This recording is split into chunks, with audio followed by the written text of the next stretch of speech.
नमस्कार, मैं Dhananjay Kumar, the public India में आपका स्वागत है। नरेंद्र मोदी जी देश का कबाड़ा कर चुके हैं। कुछ बचा नहीं है, कोई जगह नहीं है जहाँ कीचड़ नहीं फेंका है, कीचड़ नहीं फैलाया। चाहे वो धर्म का इलाका हो, समाज हो, जातीय व्यवस्था हो, संसद हो, मणिपुर हो, हर जगह या दुनिया के दूसरे देश हो, तमाम जगहों पे भारत की छवि को चौपट कर चुके हैं। लेकिन अभी भी उनको तसल्ली नहीं हुई। वो जो है, देखिए अभी कल की खबर है, बच्चों को जो एग्जाम दे रहे हैं बच्चे, परीक्षा पे चर्चा कर रहे हैं और ये बताया जाता है कि ये जो है चर्चा का नवा एडिशन था, 9th एडिशन था ये चर्चा का।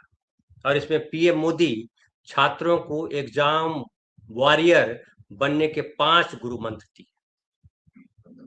अब बताइए, मोदी जी की डिग्री का पता नहीं। प्रधानमंत्री जब से बने हैं, देश से लेकर के दुनिया तक में भारत की छवि खराब हुई, चौपट हुई, हर जगह जो है थू थू हुई है भारत की। लेकिन वो जो है बच्चों को वॉरियर बनने की सलाह दे रहा है। सलाह क्या क्या दी वो भी सुन लीजिए।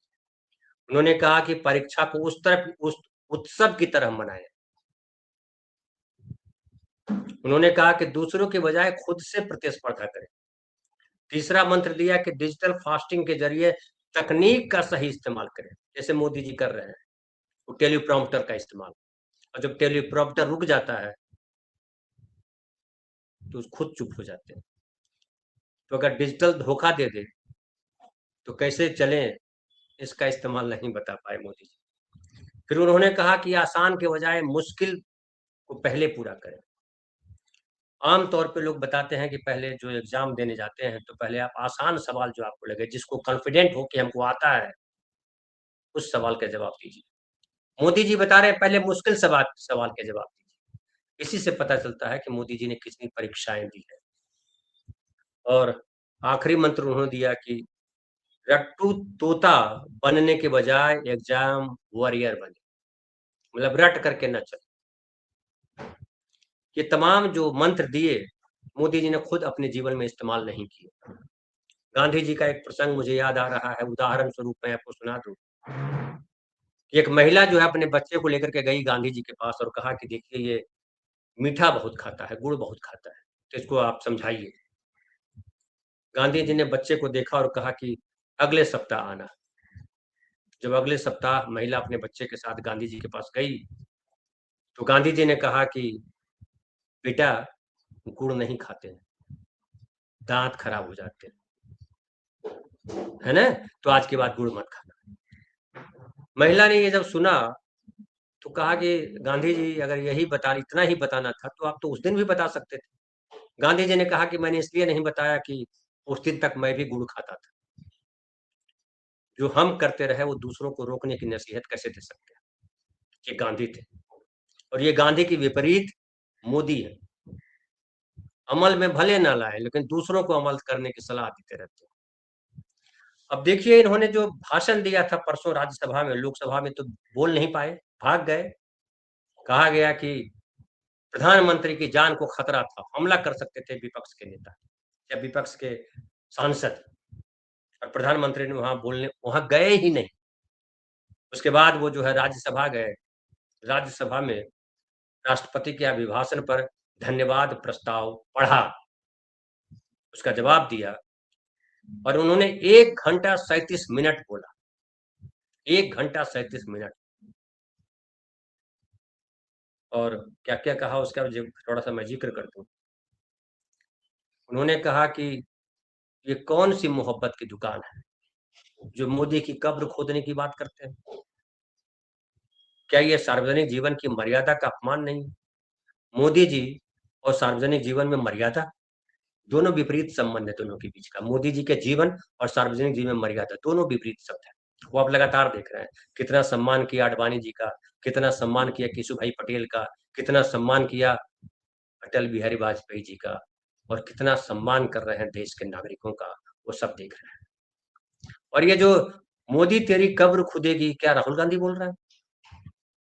अभी पिछले दिनों यूजीसी जब रेगुलेशंस आया तो सवर्ण नारे लगा रहे थे, मोदी तेरी कब्र खुजेगी। मोदी जी ने उस पर कुछ नहीं कहा कि सवर्ण क्यों नारे लगा रहे हैं हमारे खिलाफ। हमने तो उसके लिए सब कुछ किया। ईडब्ल्यूएस 10% का आरक्षण उनके लिए दिया। हमने 611 जजों की बहाली हुई, उसमें से 499 ब्राह्मण जज दिए।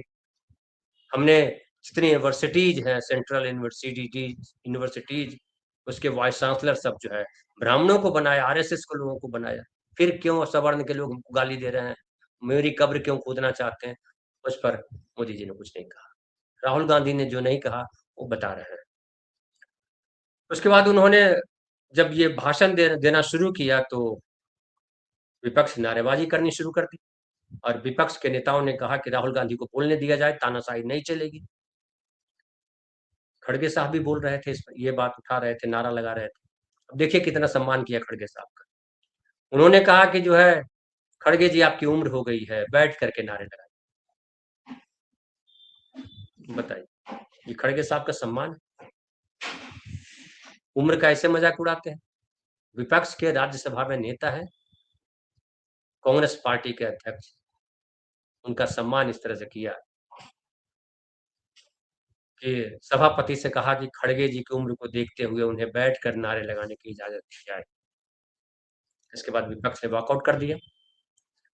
उसके बाद नरेंद्र मोदी जी बोलते रहे, क्योंकि नरेंद्र मोदी जी को जो नेहरू के खिलाफ बोलना हो, कांग्रेस के खिलाफ बोलना हो, तो रट्टू तोता की तरह बोल जाते हैं। 1.5 घंटा क्या, वो 1.5 दिन बोल सकते हैं उस पर। एक बार प्रियंका गांधी ने कहा था कि नेहरू से क्या क्या शिकायतें हैं, इंदिरा से क्या क्या शिकायतें हैं, इसकी लिस्ट बना लीजिए और इस पर सदन में चर्चा कर लीजिए। ये करना चाहिए था मोदी जी को, लेकिन मोदी जी ये नहीं करते। क्योंकि चर्चा करेंगे तो जो कीचड़ दूसरों की तरफ फेंक रहे हैं वो कीचड़ उनकी तरफ आएगा। और नेहरू पर जो कीचड़ फेंका है, जो फेंकते रहे हैं आरएसएस के लोग और नरेंद्र मोदी और उनके साथी, वो तो समय जो है उनको बताता है कि ये तुम झूठ बोल रहे हैं।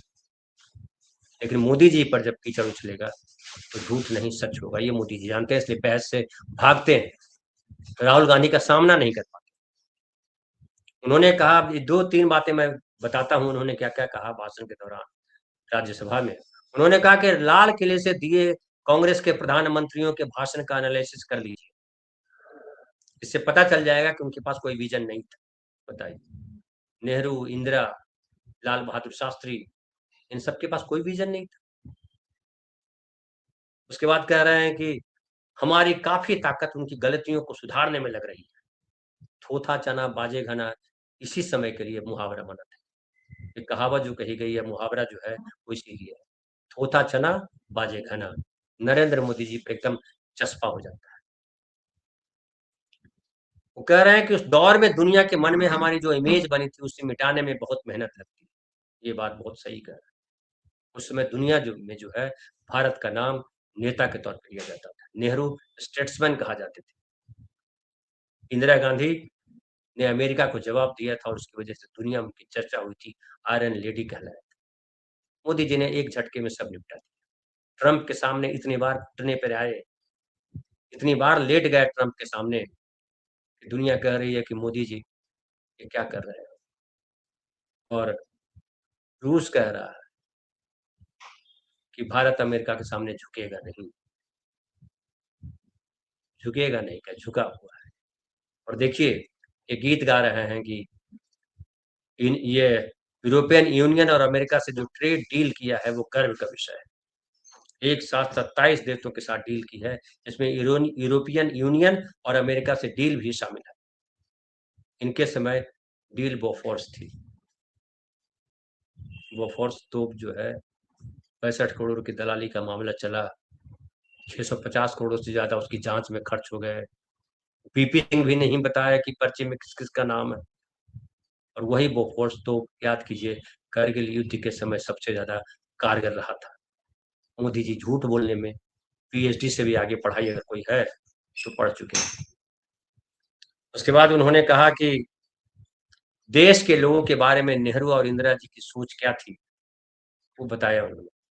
एक बार इंदिरा जी ईरान में भाषण दे रही थी, उन्होंने नेहरू जी के साथ बातचीत का उल्लेख किया। जब किसी ने मेरे पिताजी से पूछा कि उनके सामने कितनी समस्याएं हैं, तो उन्होंने कहा 35 करोड़।